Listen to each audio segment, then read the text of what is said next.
The car is only for family members. Walk home for 4 hours, old lady. I'm going to pick you up.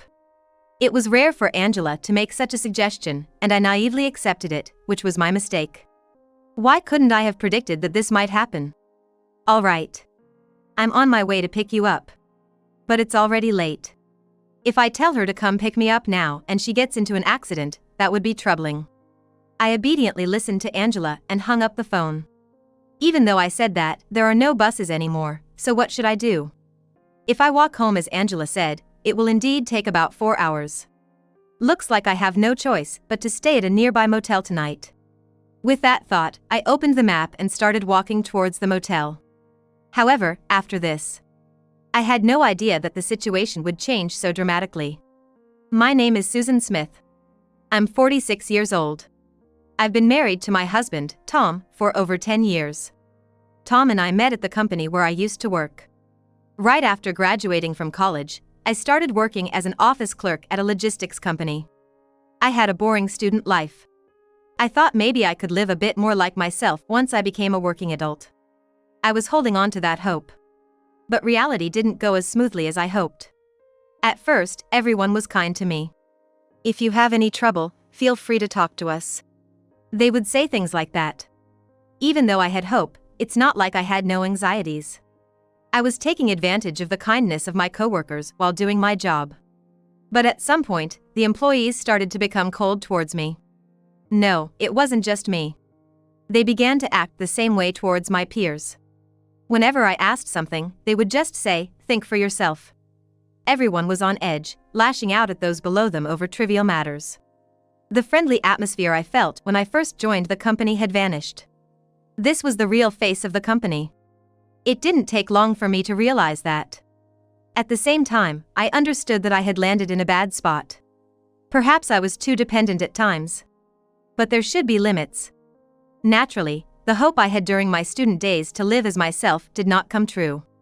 The overtime and working on holidays that were forced upon me every day. The yelling that I would hear at least once a day. All of it was stressful.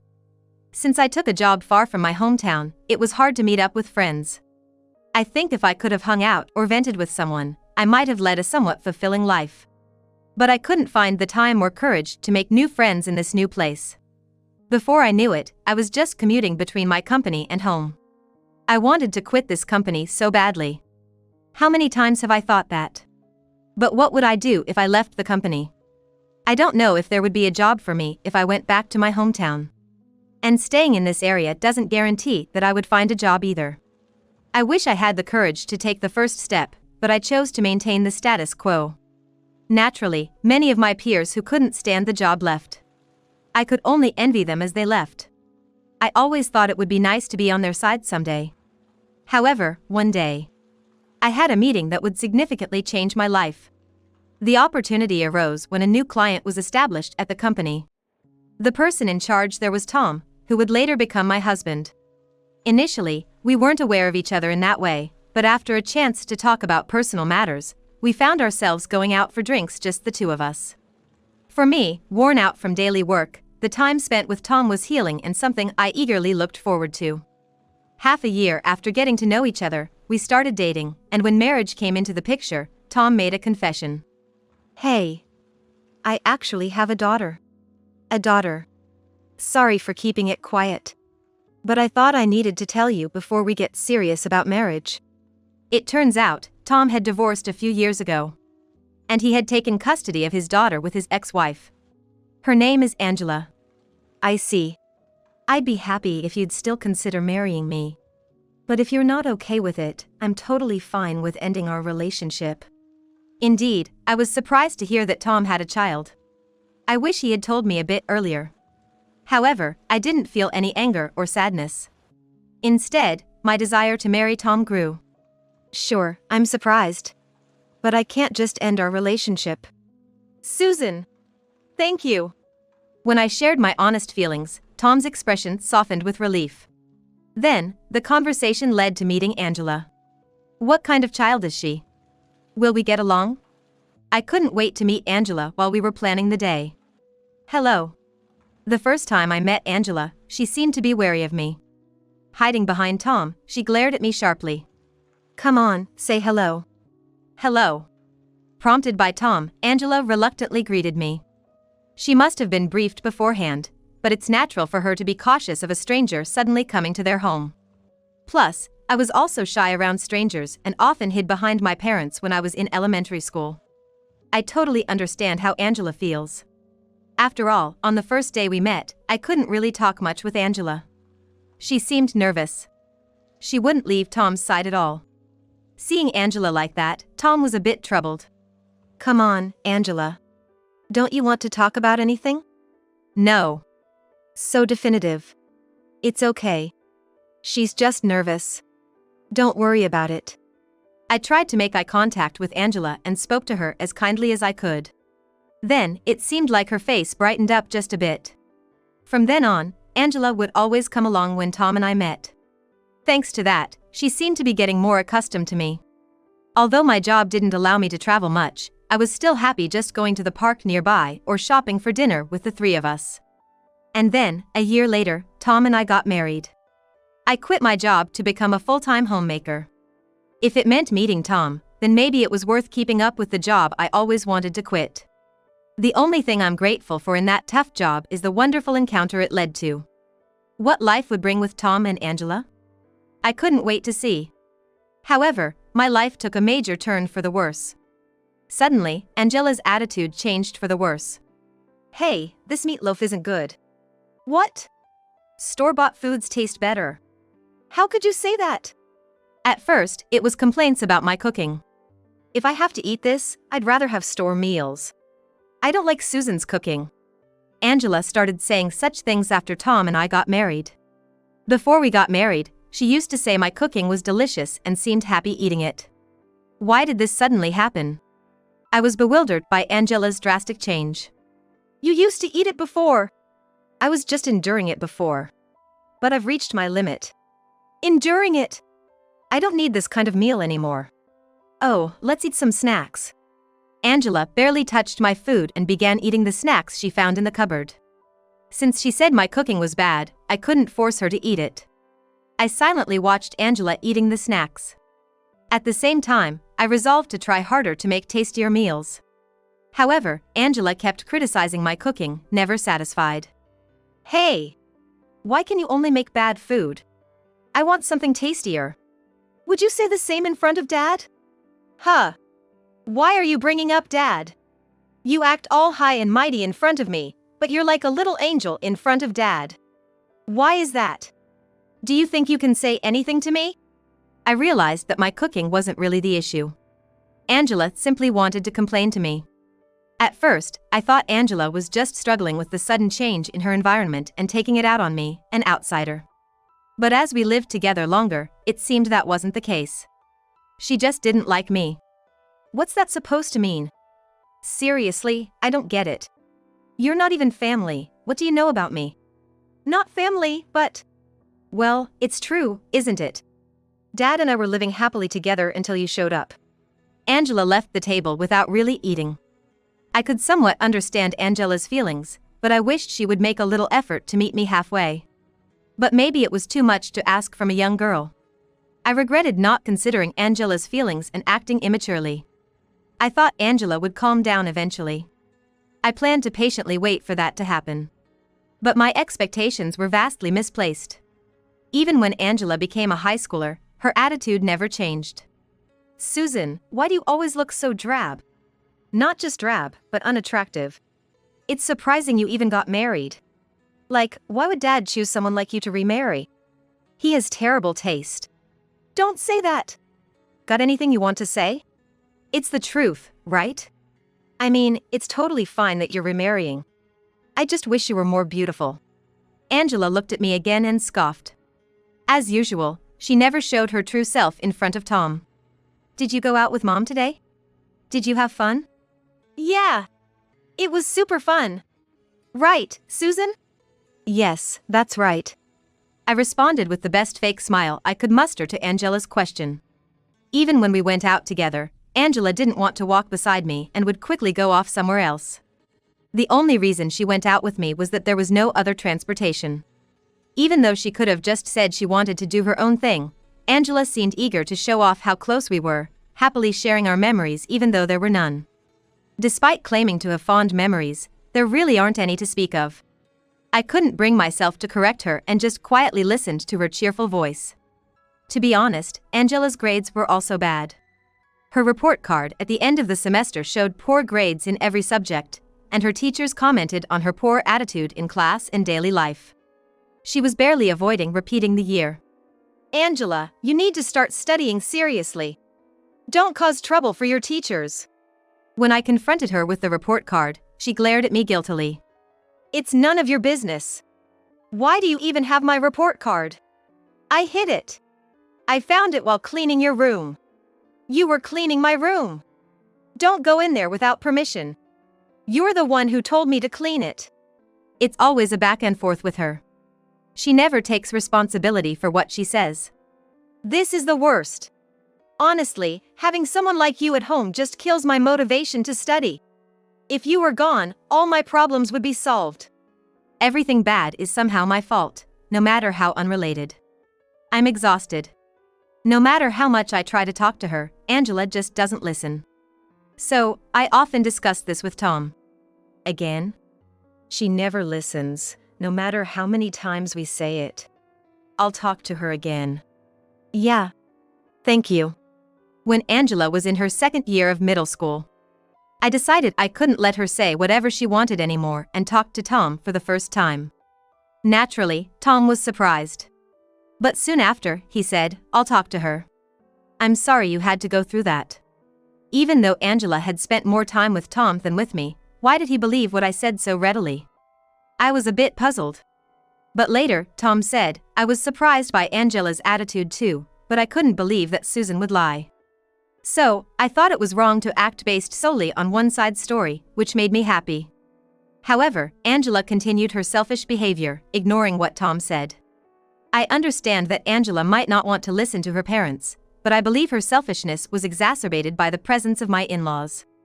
I believe her stubbornness was fueled by the presence of her grandparents, who doted on her and listened to everything she said. Well, it's more accurate to say it was her grandmother. Her grandfather, unable to oppose her grandmother, just silently listened to her. Regardless of the reasons, the fact that her grandparents were spoiling Angela didn't change. Especially since the grandmother seemed to have disliked me from the start, she was aggressive towards me whenever Tom was not around. How could you think of marrying my son with that face? How many times was I told that when Tom stepped out? I'm sorry. You don't seem capable of housework. I could have introduced a better woman to him if he wanted to marry someone like you. Hey. Be quiet. Just stay out of it. Her grandfather tried to intervene and her grandmother snapped at him. That scene was just pitiful.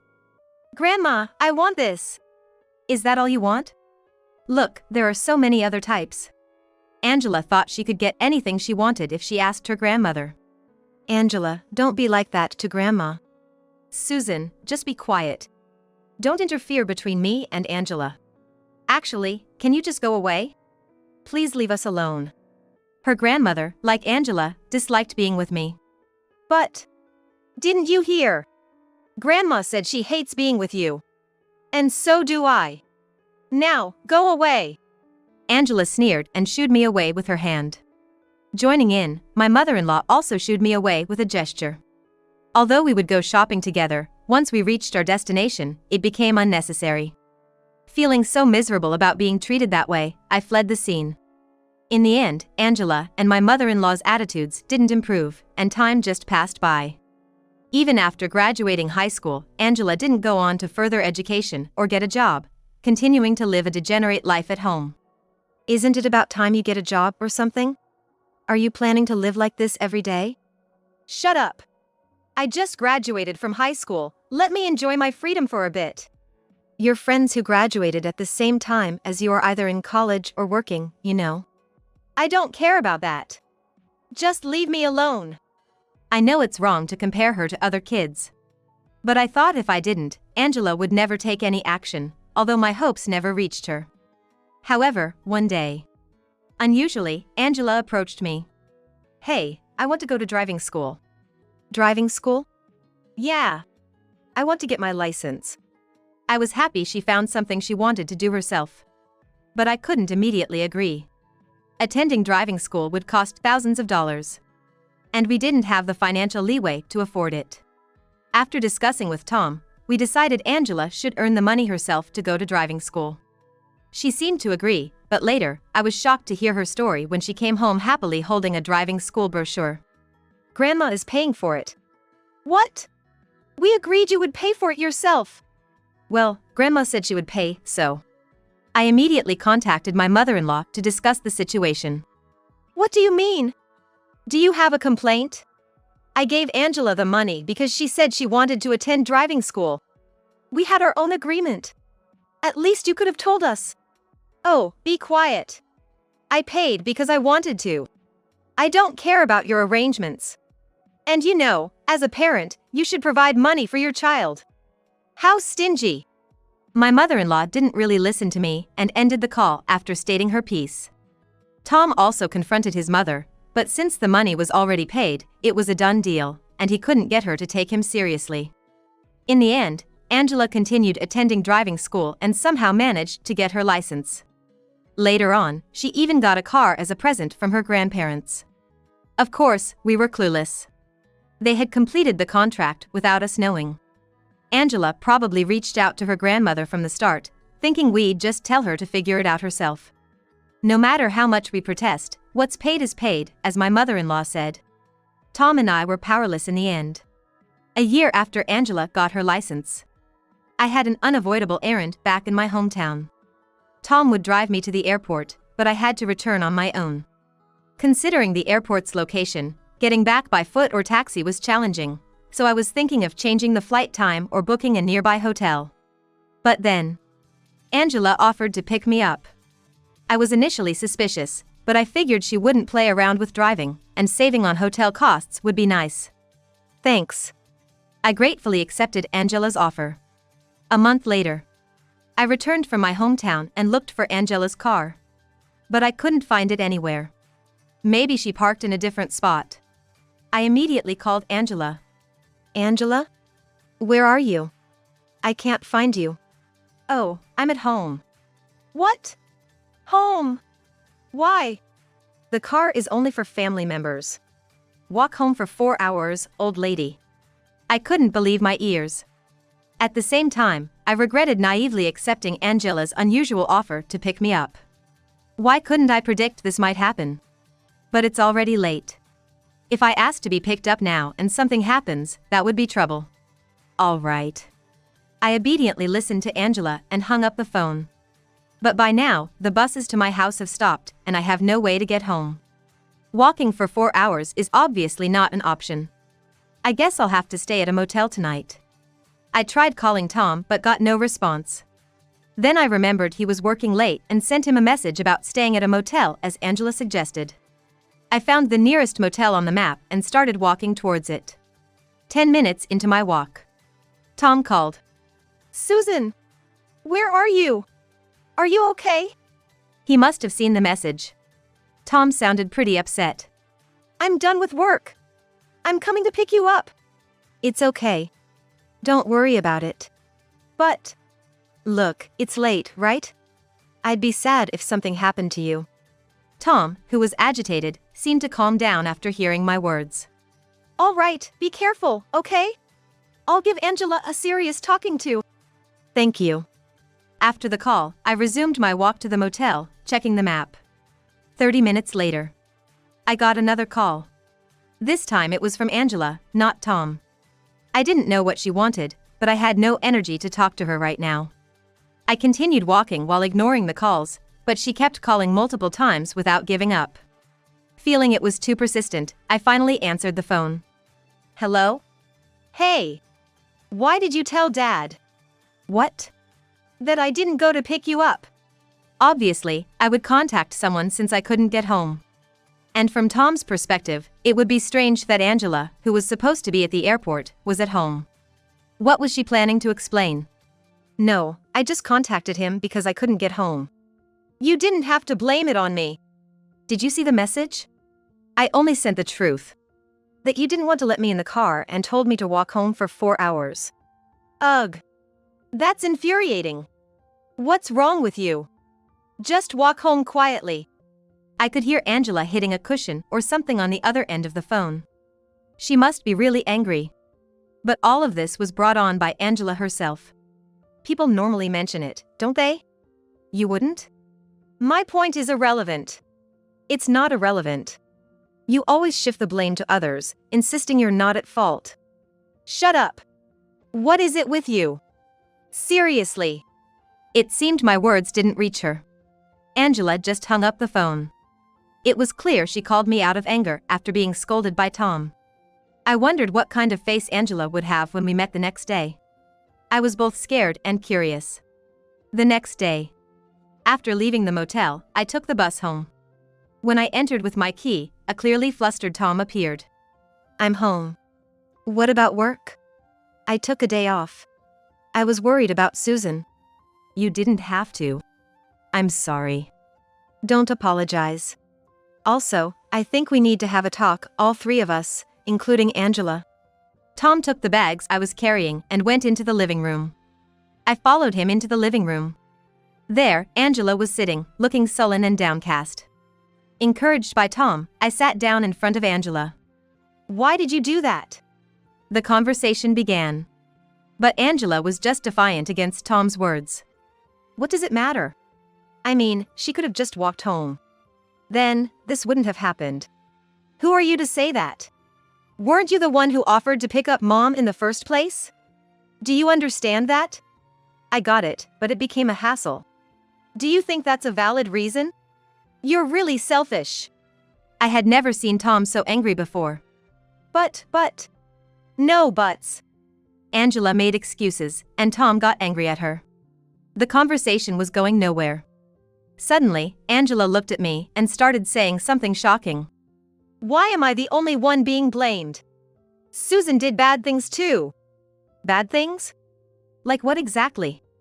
Getting angry at me, telling Dad about me. That's bad? What are you thinking? Don't you realize that everything was said for your sake? So immature. It's as if I was the one who was arbitrarily angry. You know. I mean, isn't it unfair if it's just me? Call Grandma and Grandpa too. What? What are you talking about? Even if they come, what you did won't change. Besides, it would only make them worried. If you're going to call me selfish, don't Grandma and Grandpa have some responsibility too? It's their coddling that led to this, right? I can't understand Angela anymore. What is she even saying? That her behavior is the fault of her indulgent grandparents. Her continuous blame-shifting left me with a headache. Suddenly, an idea came to me. Why not call the two of them here and settle this once and for all? I knew it would complicate matters. But we couldn't let Angela and the in-laws do as they pleased forever. Besides, there was another person. Who wants to resolve this situation besides me? We can't do that. Besides, you are. It's okay. Let's try contacting them. Really? Yay! Tom was surprised by my words. But it's fine. Look, Angela is also saying this, right? With some persuasion from me, Tom reluctantly agreed to call the in-laws. Luckily, they arrived at the house quickly. What's happened? Grandma. You see. Angela cozied up to her grandmother in a cajoling tone. And started explaining. After hearing everything, the grandmother turned to me with an intense glare. It's exactly as Angela says. You should have just walked home quietly for 4 hours. Instead, you had to contact Tom and make a fuss. See, Grandma thinks so too, right? What about you, Grandpa? Well. See. I'm not in the wrong. Angela became more assertive, feeling she had an ally. Hey, Grandma, say something to them too. You're making Angela out to be the villain too much. You need to be kinder. And Tom, you've changed since marrying Susan. You used to be such a kind boy. It's all because you married this woman. If it were like this, I should have taken Angela in. What are you talking about? Stop saying strange things. I've always been like this. I just say no to what's wrong and bad. Aren't you the one misunderstanding? What did you say? And the argument began again. The thought crossed my mind that none of this would have happened if Tom and I hadn't gotten married. But I quickly dismissed such thoughts from my mind. Complaining about my marriage with Tom won't change anything. It's time to address why we called the in-laws here. I interrupted the conversation to ask Angela a question. First off, Hey, Angela. you've been hiding things from Tom and me, right? Skipping school to hang out, or saying you're too sick for school and then playing games in your room all lively? What are you talking about? Ignoring my angry mother-in-law, I pulled out my smartphone and displayed a certain photo on the screen. This is... The photo was a message exchange between Angela and her grandmother. Angela would report to her grandmother every time she skipped school. I skipped school again today. Do you want to come over? Didn't you say there was a dress you wanted? I'll buy it for you. Really? Thank you. There were also messages of Angela wheedling money from her grandmother and messages where she insulted me. I just can't stand Susan. I really don't want to live with her. Susan, huh? I understand why you feel that way. She's all bossy yet can't do anything herself. Exactly. I want to live with Grandma. Tom was shocked to see the messages. You were skipping school. What I do is none of your business. And it's creepy to look through someone's phone like that. Taking pictures is creepy too. What were you thinking? That's right. And to make a fuss over something like this. Angela was still a student back then. It's normal for kids to do this. Angela argued back, and her grandmother defended her. There's more, right? In the midst of the chaos, there was one person who remained calm. It was her grandfather. Yes. Everyone's gaze shifted to him suddenly. Yes. The grandfather was the person, besides me, who wanted to settle this situation. What do you mean? I was the one who sent the message photos to Susan. I also told her about Angela's visits, what I bought for her, all sorts of things. I nodded at my father-in-law's words. The atmosphere in the room suddenly froze. They probably never thought my father-in-law was in cahoots with me. Why would you do such a thing? You loved Angela, didn't you? I do think she is dear to me. But at some point, I couldn't keep up with you and Angela anymore. I think it was when you paid for Angela's driving school fees without consulting anyone that I felt it was too much. My father-in-law continued to express his grievances towards his wife and Angela. Too extravagant with money, overly indulging Angela, not listening to me no matter how much I advised. I had reached my limit. But why contact Susan about it? There wasn't a particular reason. But Susan was also troubled by Angela and Mother, so I thought maybe I could help somehow.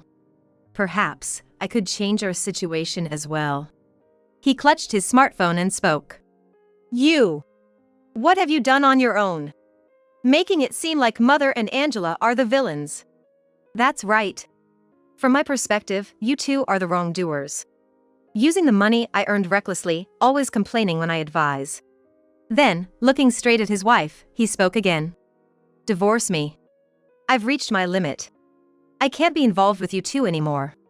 If we divorce, you can spend all you want on Angela, right? There won't be any complaints from me anymore.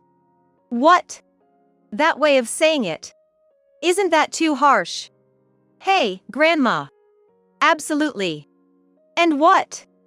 Divorce. Just thrown at me like that. Be quiet.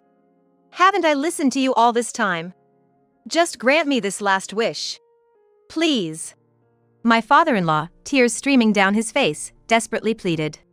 From this scene, it was clear how much he had reached his breaking point. If you wanted a divorce, you could have just said it normally.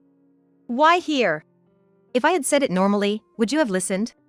If it were just the two of us, would you have accepted it? I don't think so. For once, my mother-in-law fell silent at his question. Just divorce me, please. And leave the house. After hesitating, my mother-in-law glared at him sharply. Fine. I'll leave that house. Tom, so you know, from today onwards, I'll be. No way. After accepting the divorce, she immediately turned to Tom. But Tom rejected her request. Of course. Why would she think she could stay in this situation? Absolutely not. Who would let you stay in this house? Wait. You can't listen to your mother's request. I can't. After all the trouble you've caused.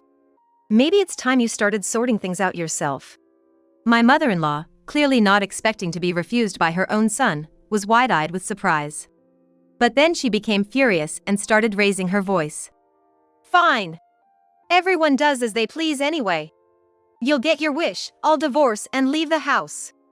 Oh, and how about it, Angela? You said you wanted to live with Grandma, right? Angela was taken aback by the sudden proposal. But she quickly brightened up and said, yes. I want to live together. Neither Tom nor I tried to stop them. Finally, we could have a peaceful life. I felt more relief than sadness. Afterward, my in-laws divorced, and Angela began living with her grandmother. I assumed they were probably living freely and happily together. But about a month after they started living together, I received a call from her grandmother. Susan, please, can you take Angela back? Why? Aren't you getting along well? How could we be? She is spending wildly, she might use up all my pension. She doesn't work or do anything, just keeps reducing my money. It made me wonder if she knew what she was getting into when she decided to live with Angela. Look, surely Angela would be better off living with her parents, right? What are you saying now? You were the one giving her money freely and the one who initiated living together. I think the answer was clear when Tom and I didn't stop Angela from leaving with you. Answer. If Angela heard this conversation, she would be hurt. But now, it's not my problem anymore. Tom and I were at our wits' end with Angela. She doesn't listen, doesn't work, just lives as she pleases and constantly complains. You must be facing the same issues now. Honestly, when I heard you were taking Angela, I was relieved. We wouldn't be troubled by her anymore. No way! So, we definitely won't take Angela back. You'll get the same response from Tom. Goodbye. Wait a minute! I hung up without listening further and set the phone to block her calls. Since then, I haven't received any direct contact from her. I don't know the details of what happened to her and Angela afterward. From Tom's father, who still keeps in touch, I heard they are constantly arguing. Mostly about money. It seems Tom's mother and Angela are struggling, but it's not our duty to help them. They have been doing as they pleased all this time. A part of me wants them to experience some hardship. Currently, Tom and I are living a peaceful life. Being happy without doing anything special feels incredibly good. I hope we can continue living like this. Imagining a future with Tom, I smiled gently.